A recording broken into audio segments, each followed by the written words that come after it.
Hello chess friends! In today's game you will witness Magnus Carlsen's most notorious arch-nemesis Hikaru Nakamura getting completely outclassed in a beautiful positional game from the recent Air Things Masters Grand Finals in which Carlsen demonstrates his absolute mastery in increasing the positional pressure by taking complete control over the course of the game until the tactics start to arise, resulting in a forced checkmate in 8 moves and a resignation from Nakamura. This is Carlsen doing what he does best, so without any further delay, here is the game. Magnus Carlsen with the white pieces begins with c4, the English opening. From Nakamura, we have knight to f6, knight to f3, e6, opening the diagonal for the dark squared bishop, supporting the placement of a pawn in the center with d5 coming soon, knight to c3 by Carlsen, d5, attacking the pawn on c4, which Carlsen does not protect. He plays d4. And here Nakamura goes for d takes c4, grabbing the pawn, which is relatively uncommon because it allows white to get his big center with e4, which is what Carlsen played, with an attack on the c4 pawn, which black does not have a good way to hang on to.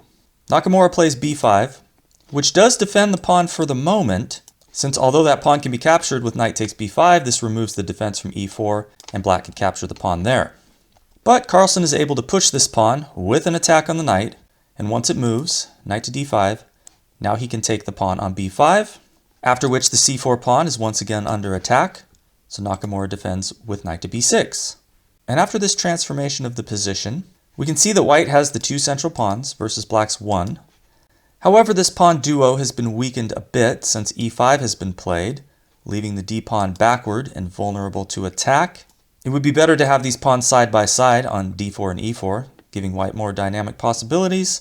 However, black's position also has problems. This is not a good pawn structure. None of these pawns can protect each other. They're all split up. You have these doubled isolated pawns on the c-file, which is half open. This position definitely favors white, although it is quite playable for black. Carlsen continues with a3. He wants to restrict the activity of this bishop, depriving it of any bishop to b4 check. Knight c6 from Nakamura. Bishop e3, adding some defense to the weak pawn.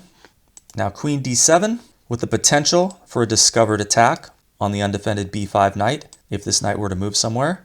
So Carlsen figures it's a good time to drop that knight back to c3. And now we got bishop to b7. Now you might wonder, why not bishop e7 and castle? Well, Nakamura is focusing on the queen side. That's where most of his pieces are, and he has the space advantage with this advanced pawn. Unlike Carlsen, he doesn't have many pieces on the king side, so he doesn't want to commit to castling on that side of the board too soon. Carlsen has the queen, the knight, the bishop, which can attack there, and even potentially the rook. If this pawn were to start advancing, the rook could get involved. Since the center is not really mobile, white can't really advance these pawns or break open the structure. Black's king actually might be safer in the center of the board, or even castling queenside. So here Carlsen plays queen to c2. This will allow his rook to go to d1 in a minute. He's anticipating Nakamura's plan, knight to a5, eyeing the b3 square. After the knight hops there, if the queen were still on d1, the rook could only safely go to a2 or b1, not as active. And here Nakamura plays rook to b8, continuing to focus on the queen side. Looks reasonable, placing the rook on the half-open file, but the engine doesn't really like this move because it thinks black should keep the option of castling queenside alive. And instead, it recommends this move f5, blocking the white queen's access to the king side, which means it'll be a little safer to castle there. Of course, white can take on passant with e takes f6, but after g takes f6, now there's the open g file. Black can still castle queenside and potentially have some threats on the king side if Carlsen ever castles there. So this may be a little stronger. But after rook to b8, we have a couple natural developing moves. We got bishop to e2, bishop to e7, and now Carlsen declares his intention not to castle. He plays h4. He's decided to leave his king in the center and go all out for the kingside assault, in which this rook will be able to participate, supporting the advance of this pawn with the potential of a future rook lift at the right moment. And it's at this point that Nakamura begins to go wrong. He plays bishop c6 with this plan of going to a4, attacking Carlsen's queen. Carlsen just keeps pushing h5. Maybe he'll go to h6, further weakening black's kingside. And here the engine says just block the pawn with h6. But Nakamura goes ahead with his bishop to a4 plan, giving up his bishop pair, knight takes a4, but it does allow him to land his queen on a4 to challenge the position of Carlsen's queen on c2.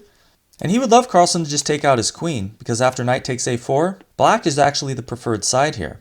Hitting b2 with 2 pieces, the c4 pawn's defended, potential to even push it to c3 at some point. So Carlsen doesn't go for that. He simply defends his queen with rook to c1. Now the computer thought queen to e4 was better with the idea of going to g4. With an attack on g7, I don't know why Carlsen rejected that. Maybe he thought there'd be some complication with c3, I don't know. But rook c1 defending the queen is not a bad move. He knows that if Nakamura were to initiate the queen exchange with queen takes c2, after rook takes c2, this is a little different than the variation we just looked at with the queen trades, where the rook was on d1 and the knight was on a4.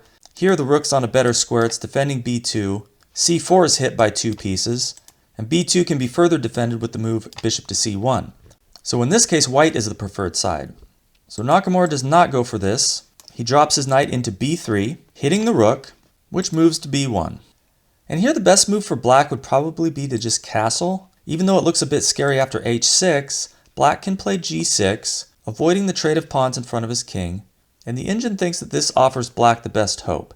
But Nakamura goes for this queen a5 check, which is not a good move.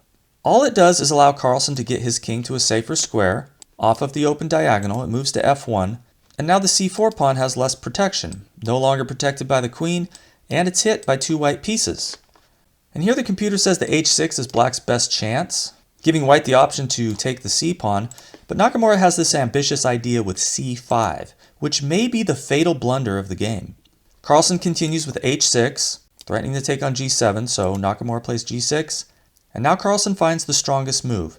He does not take on c4, because this would allow c takes d4, hitting the bishop, so best move here would be to take with the knight, and after knight takes, bishop takes, and castles, white has the extra pawn, but black's development is better. The rooks are coming to life. Rook c8 is a threat, pinning the bishop.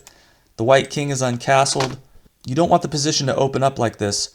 Although this still does favor white, Carlsen found the much stronger option. D takes c5, and after bishop takes c5, bishop takes, queen takes, white is not immediately winning a pawn. Since the queen is on c5 now, this pawn has adequate protection. But the c-pawn can be targeted further, and Carlsen does so with the move rook to h4. And Nakamura knows that he doesn't have a great way to hang on to this pawn. Knight a5 would run into a fork with b4. That's not working.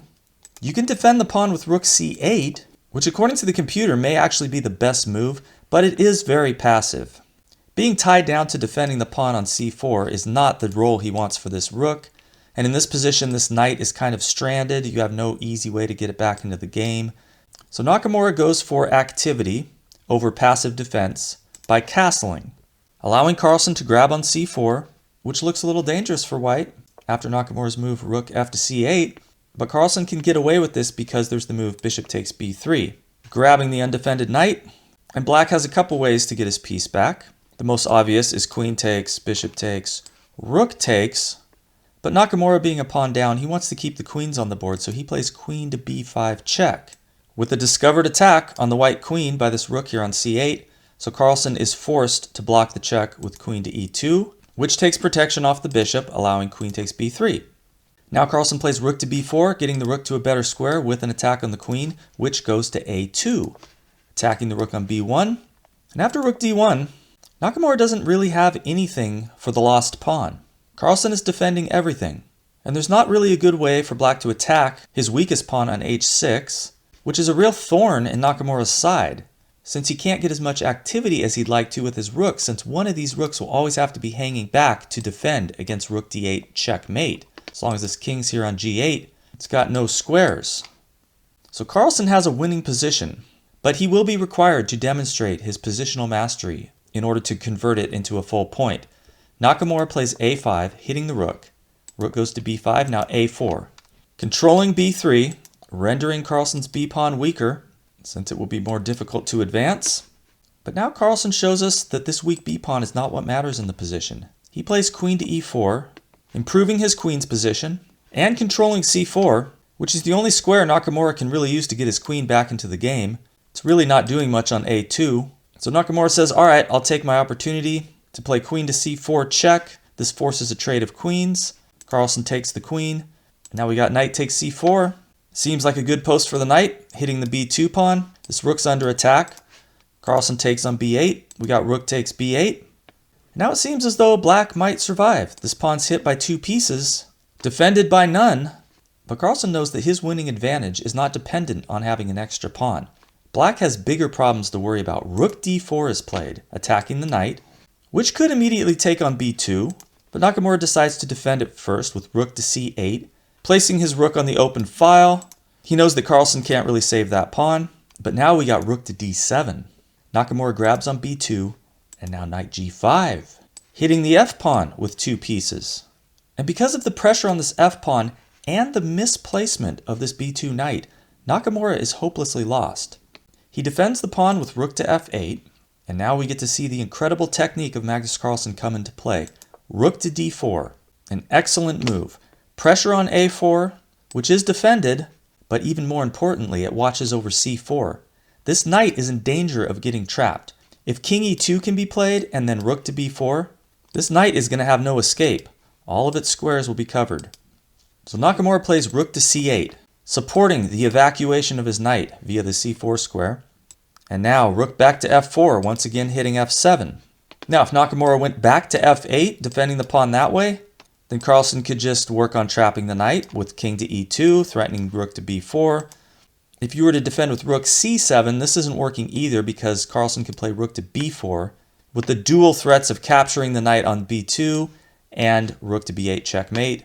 So what Nakamura opts for is a series of checks beginning with rook to c1 check, desperately hoping to get enough activity with this rook and knight on the white king to try to counter what Carlsen's doing over here. But this is doomed to fail. King to e2 is played. We have rook c2 check, king e3, rook c3 check, king to d2, with an attack on the rook, which drops back to c7.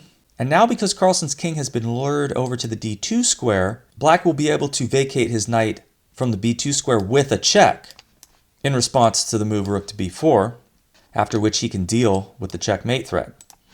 But before we look at that, let me show you this line, rook takes a3, in case you were wondering about it, and why Nakamura didn't go for this. It might look promising to some, as this pawn is now unimpeded from its advance.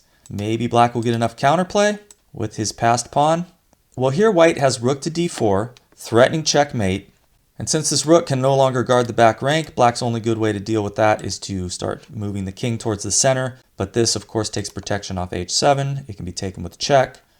And if you keep moving towards the center, the knight's just going to go back to f6. And now this pawn is free to advance. But that's not black's biggest issue here. If he tries to play rook to b3 to get his own pawn moving, there's actually a checkmate beginning with rook d7 check, king f8, rook d8 check, king e7, and rook e8 check. Very nice. Of course, back here, if you were to try to move the king towards the pawn with king to g8, this mate's even quicker, knight f6 check, king h8, rook d8 mate. So this is why Nakamura did not take the pawn on a3. He moves the rook to c7. And now after rook to b4, he gets knight c4 with check. King moves to e2. And now black must defend against rook to b8 mate, so rook c8 is played. Carlsen grabs the pawn on a4. Nakamura does get to grab on e5. But here we go with rook a7 and pressure on f7 once again. So if black didn't have this awkward situation to deal with his weak f-pawn, he could maybe mobilize his rook and knight to try to defend against Carlsen's advancing a-pawn. But one of these pieces is going to have to hang back and defend f7 as long as there's a knight on g5 and a rook here on the 7th rank. So Nakamura decides that instead of passively defending, he's going to try to get some counterplay with knight to g4, targeting these pawns, looking to come in with the rook with check. This, of course, allows Carlsen to grab the pawn on f7. And Nakamura could immediately come in with the check, but he decides to play rook b8 first, a little bit of a waiting move, and getting the rook a little further from the white king.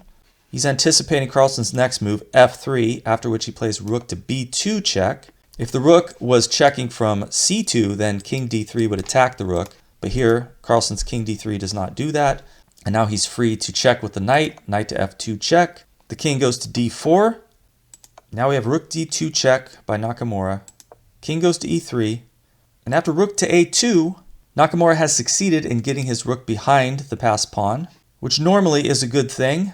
But unfortunately in this game, it comes at the cost of neglecting the defense of his king. After knight to g5, checkmate is again threatened. Nakamura throws in this knight to d1 check, and then resigns, before Carlsen has a chance to respond. He sees the writing on the wall. He knows that after a move like king to f4, he will not be able to deal with white's threats. And actually at this point, white has a checkmate in 8 moves. If black gives up his rook with rook takes a3. This delays mate by 1 move since it draws the rook away from the 7th rank after rook takes a3.